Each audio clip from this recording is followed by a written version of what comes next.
Assalamualaikum warahmatullahi wabarakatuh. Perkenalkan, nama saya Devi Sintia Dewi dari kelas 22 SI 01 JS.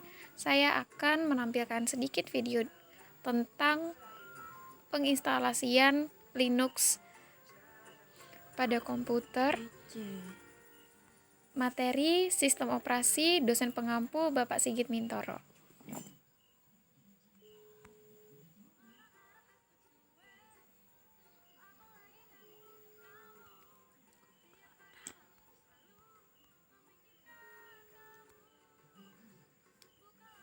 Jelaskan bagaimana cara menginstal Linux Lite di VirtualBox.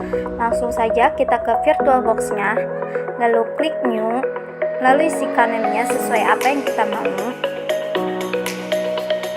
Tipenya tetap Linux dan versinya kita pilih Ubuntu 64 bit. Next. Lalu isikan 1024. Next. Kita pilih create HDA. Next. Dynamical allocate. Next. Nah, untuk file location and sys-nya kita masukkan 50 GB. Selanjutnya ke menu setting, kita pilih sistem, klik prosesor, expandednya kita centang, lalu display. Untuk video memorinya kita isikan sebanyak 128 MB. Enable 3D-nya kita centang. Enable 2D-nya kita centang, lalu ke start. Kita akan masukkan file ISO kemudian OK.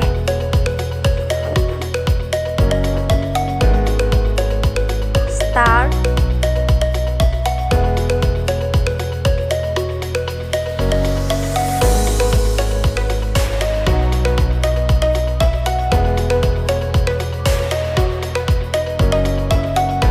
Klik enter.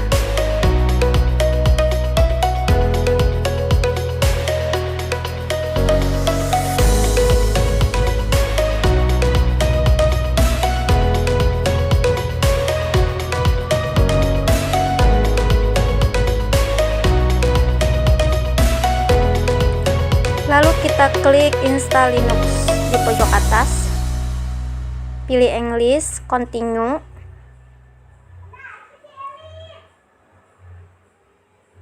Kita centang install continue. Kita pilih something else, continue. Dan di sini akan membuat partisi. Untuk lebih jelasnya, perhatikan video tersebut.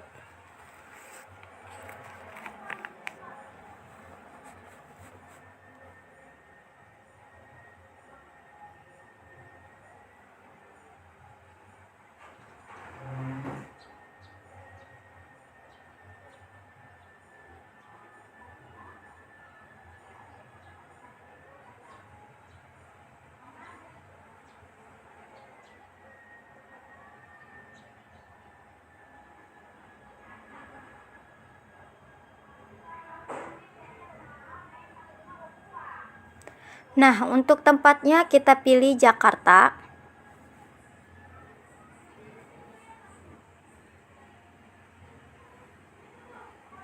Continue. Continue. Di sini kita isikan username-nya, terserah kalian. Saya isikan nama saya sendiri. Lalu kita masukkan password. Confirm password. Lalu continue.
masukkan password yang tadi kita isi.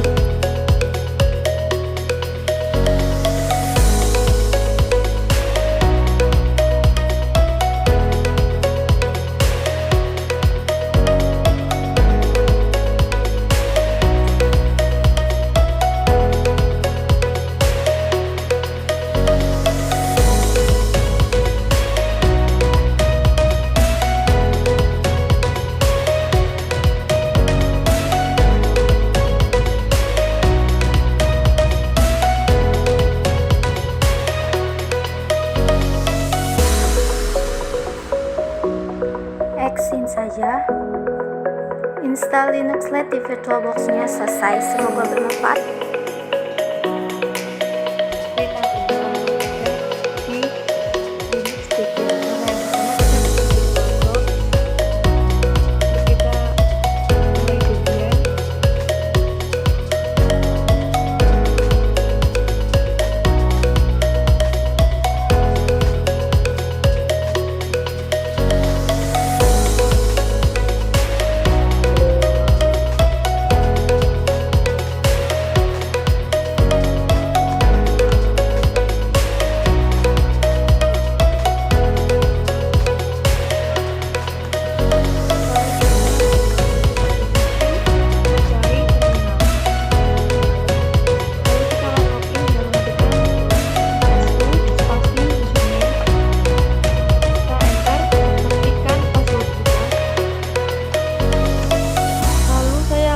Ke super user, di mana super user adalah user tertinggi.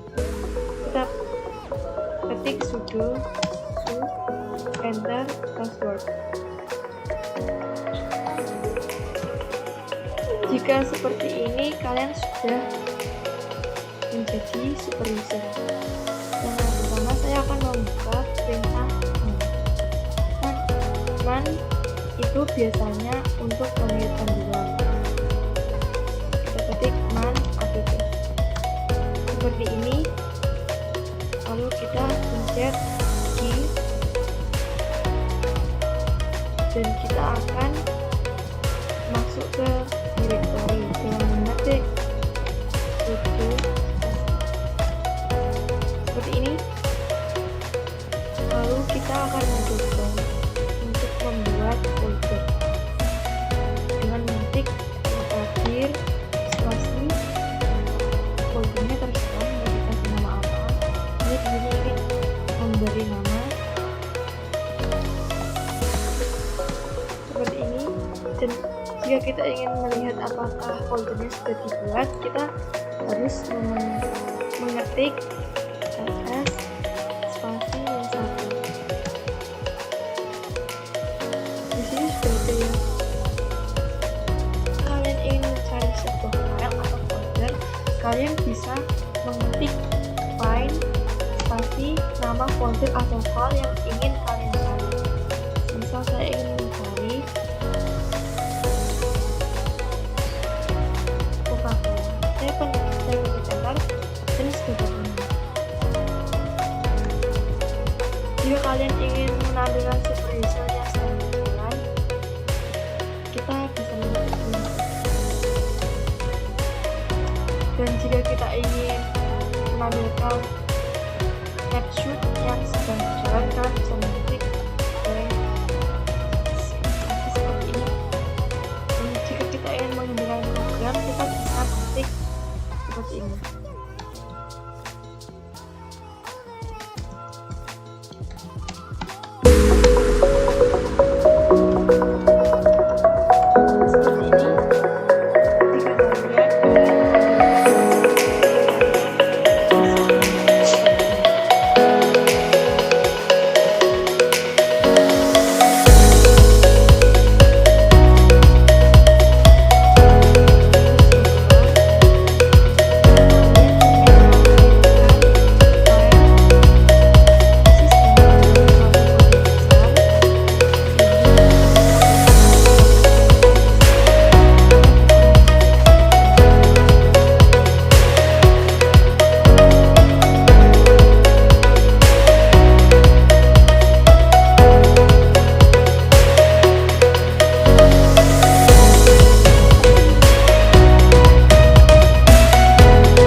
input proses. Setiap kali instruksi diberikan, maka kernel akan menciptakan sebuah proses dengan memberikan nomor PID atau proses identity. Dalam konteks Linux, input-output biasanya berhubungan dengan keyboard, layar, file, server data kernel, peralatan input-output lainnya, misalnya network. Sekarang, saya akan menjelaskan tentang input-output menggunakan file descriptor. Pertama-tama, saya akan membuka Linux printer dulu.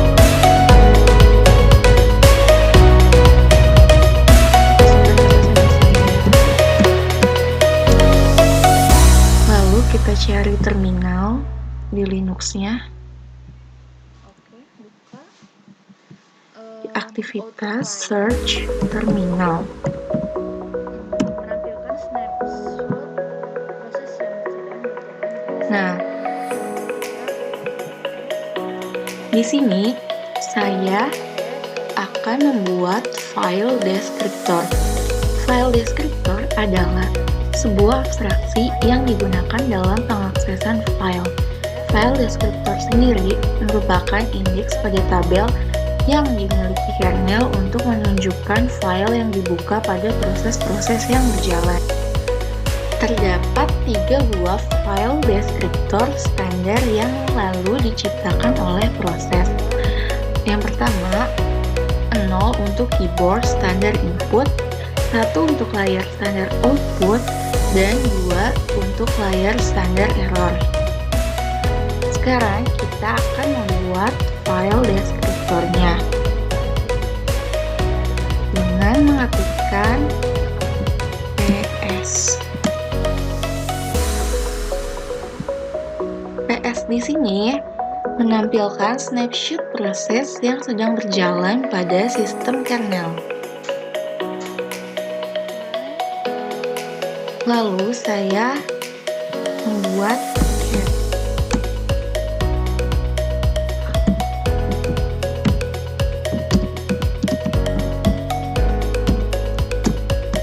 maksud dari cat di sini melihat isi dari sebuah file atau menampilkan output ke layar standar output dan input dari keyboard standar input. Sudah selesai membuat file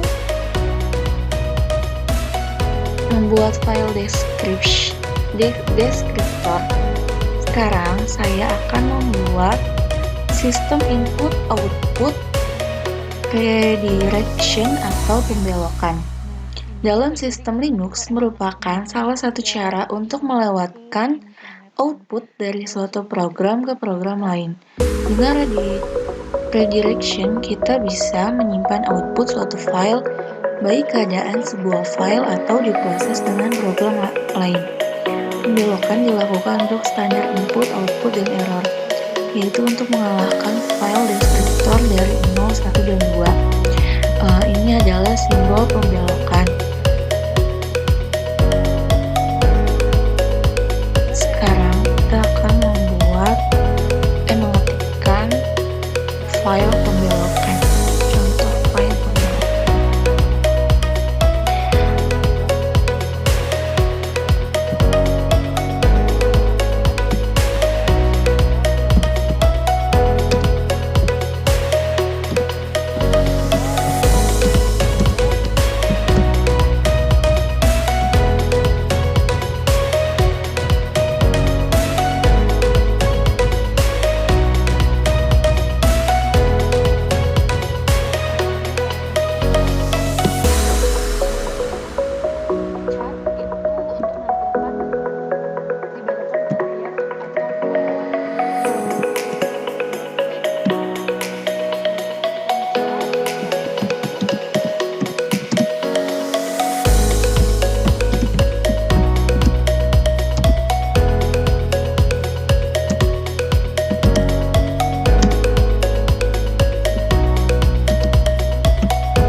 sini pembelokan standar output. Cut untuk menampilkan dibelokkan ke layar atau file my file txt seperti ini. Ini adalah standar outputnya. Standar output yaitu cut 1 lebih dari my file txt ini. Sekarang saya akan membuat pembelokan standar input. Menjadi file chat untuk menampilkan input isi dari file.txt.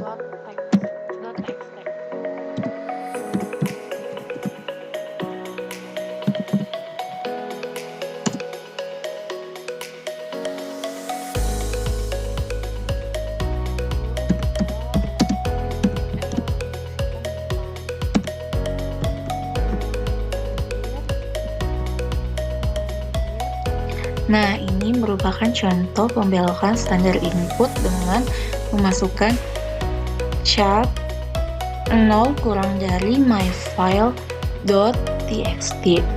yaitu pembelokan standar input dibelokkan dari keyboard menjadi file cut untuk menampilkan inputan isi dari file myfile.txt. Ini merupakan contoh dari pembelokan. Lalu sekarang saya akan membuat sistem input-output pipa atau pipeline. Apa sih sistem input-output pipa atau pipeline? Jadi, mekanisme pipa digunakan sebagai alat komunikasi antar proses. Ini mekanismenya. Input ke proses 1 ke output, sama dengan input ke proses 2 ke output. Proses 1 menghasilkan output, yang selanjutnya digunakan sebagai input oleh proses 2. Hubungan input dan output ini dinamakan pipa yang menghubungkan proses 1 dengan proses 2 dan dinyatakan dengan simbol garis lurus. Sekarang saya akan membuat perintah pipa atau pipeline-nya Coba lagi ya. dengan mematikan Kita belokkan lagi di sini menampilkan user yang sedang digunakan, yaitu user Shirley dan Fanny.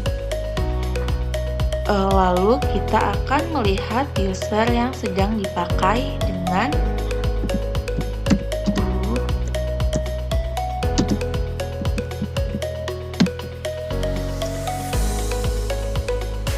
Nah, di sini who garis lurus sort, pipa sort.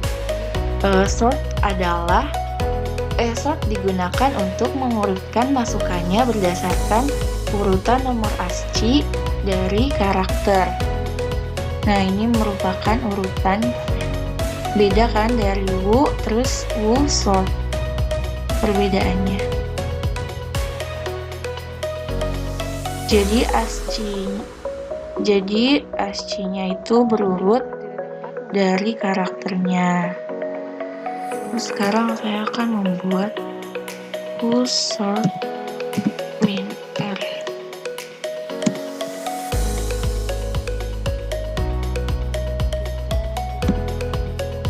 Nah, di sini balik lagi karena ada min r. Terus saya akan membuat lagi who b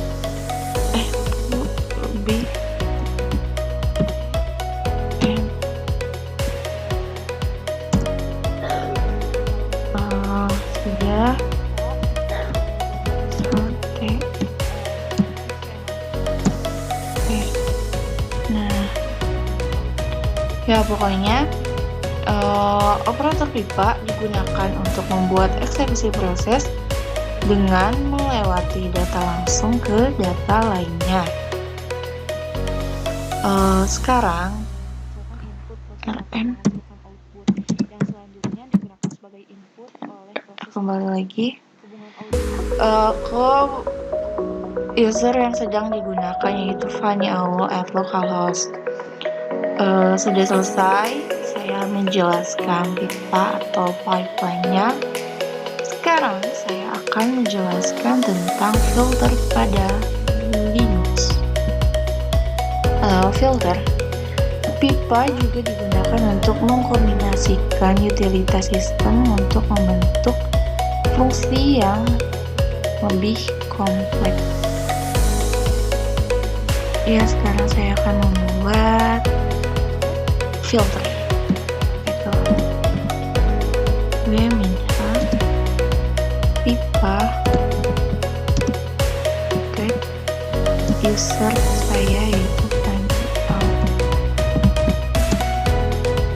Nah, di sini muncul user saya, yaitu Fanny Owl. Terus saya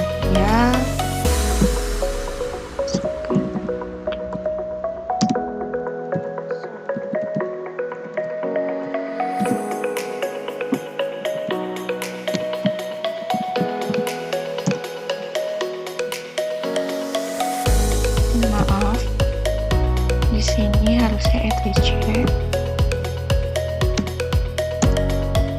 Nah, di sini kita memasukkan username-nya dan memasukkan password-nya. Di sini ada grep. Apa sih grep itu? Grep digunakan untuk menyaring masukannya dan menampilkan baris-baris yang hanya mengandung pola yang ditentukan. Saya lanjutkan setelah memasukkan username dan password.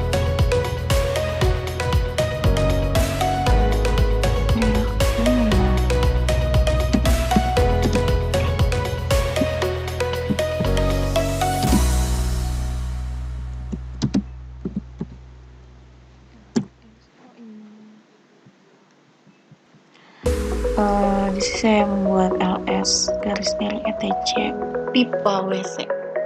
WC digunakan untuk menghitung jumlah baris, kata dan karakter dari baris-baris masukan yang diberikan kepadanya.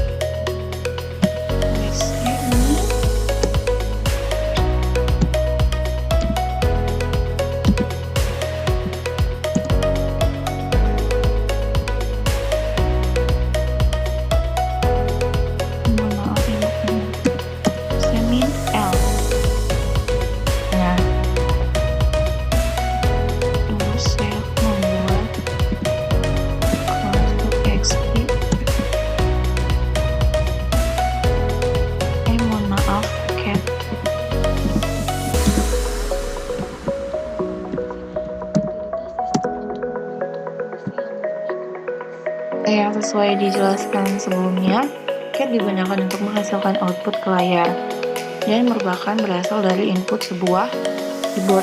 Makanya tadi di sini salah karena dia menggunakan cat. Lalu saya akan memasukkan cat class.txt, yaitu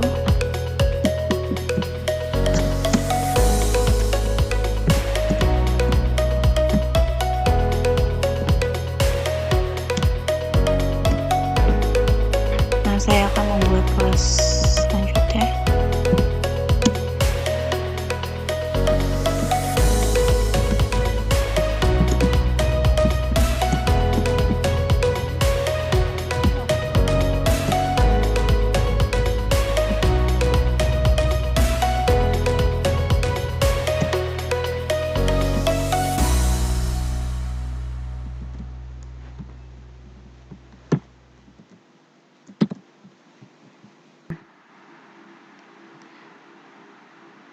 saya akan membuat 2 kelas.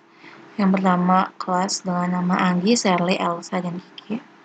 Terus yang kedua kelas 1.txt dengan nama Zulfia, Farhan, Nana, dan Imam. Lalu saya akan membuat cat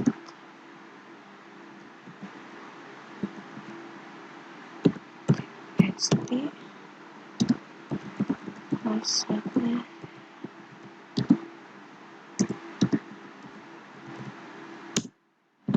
Nah, di sini masukkan chat kelas.txt, kelas 1.txt, pipa sort. Maksudnya di sini kita menggabungkan kelas dan kelas 1.txt.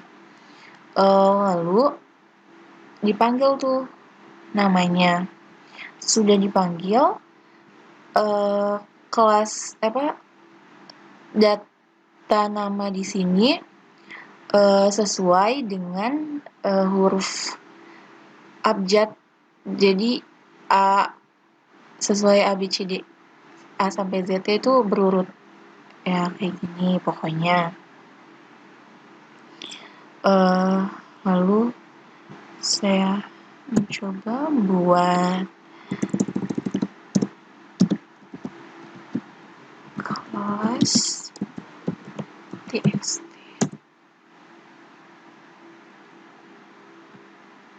Saya membuat kelas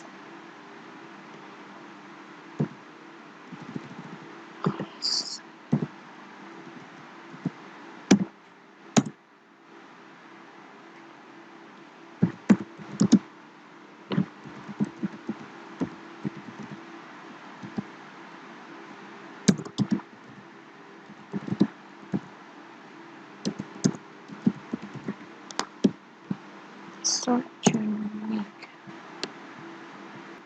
Nah, sekarang saya membuat chat kelas.txt sort unique. Unique di sini digunakan untuk menghilangkan baris-baris berurutan yang mengalami duplikasi.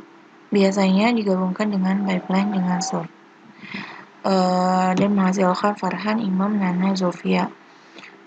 Cukup sekian dari saya. Mohon maaf bila ada kesalahan kata, kesalahan kalimat, mohon dimaafkan. Oke, bye-bye. Terima kasih telah menonton videonya. Assalamualaikum warahmatullahi wabarakatuh.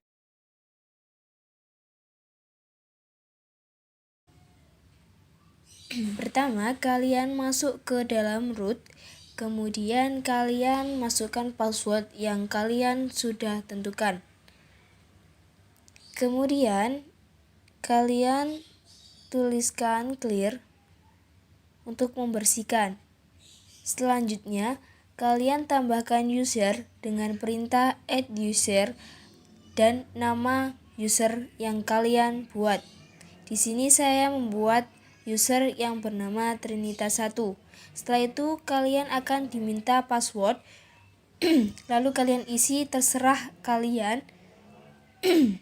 Kemudian kalian ketik nama lengkap sesuai keinginan. Di sini saya menggunakan Trinitas 1, kemudian kalian ketik Y. Kemudian kalian tambahkan user lagi dengan perintah add user Trinita 2 atau nama user terserah kalian. Kemudian kalian akan memasukkan password, lalu di enter, kemudian kalian akan dimintai password ulangnya.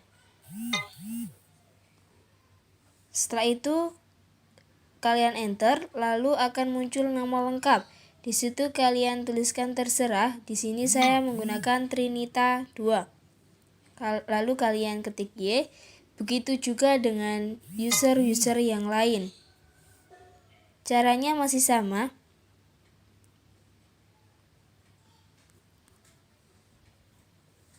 Kalian tambahkan password. Kalian enter, lalu kalian disuruh melengkapi nama lengkapnya. Kemudian kalian enter saja, lalu kalian tuliskan Y. Lanjut ke user keempat. Caranya masih sama.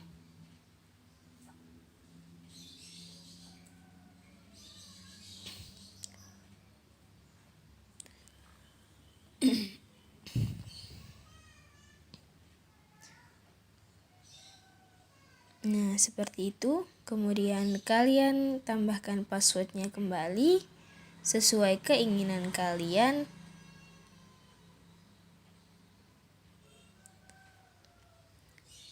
Kalian enter, kemudian kalian isi nama lengkapnya. Terserah diisi apa enggak untuk nama lengkapnya sendiri. Lalu kalian ketik Y.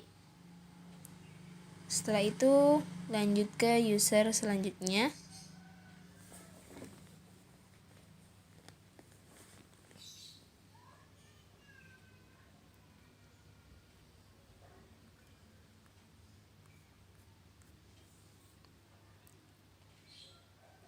Kalian masukkan password sama seperti yang atasnya.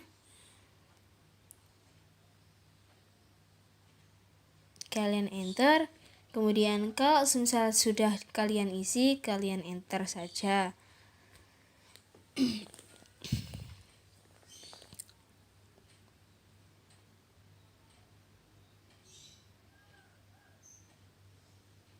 Nah, lanjut ke user selanjutnya.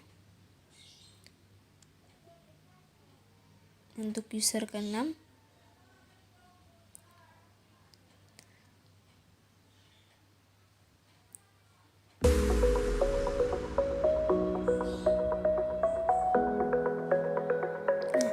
sudah. Untuk membuat usernya,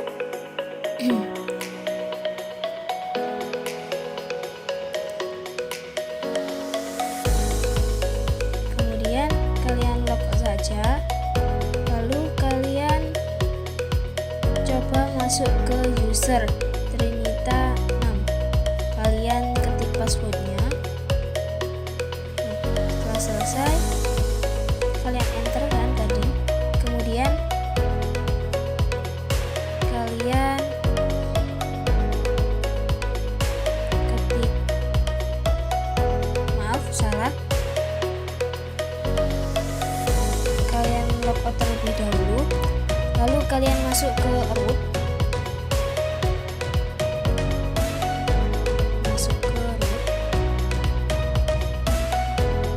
kalian enter, lalu kalian akan dimintai password. Kalian isi dengan password yang sudah kalian buat, kemudian kalian enter. Selanjutnya, kalian tuliskan perintah userdel -r untuk user ke-6. Karena di sini tugas saya adalah membuat 5 user. Jadi saya akan mencoba menghapus dengan perintah userdel -r dengan nama usernya. Kemudian kalian tuliskan grup add ganjil untuk membuat grup yang bernama ganjil, dan kalian tuliskan grup add genap untuk membuat grup genap. Kemudian kalian enter, lalu kalian tuliskan grup add ganjil 1. Lalu kalian coba untuk hapus grupnya dengan cara grup del ganjil 1. Kemudian kalian ketikkan tulis perintah usermod -g ganjil dengan nama user Trinita 1. Di sini digunakan untuk memasukkan user tersebut ke grup ganjil. Demikian video yang telah saya buat. Semoga bermanfaat. Sekian, terima kasih.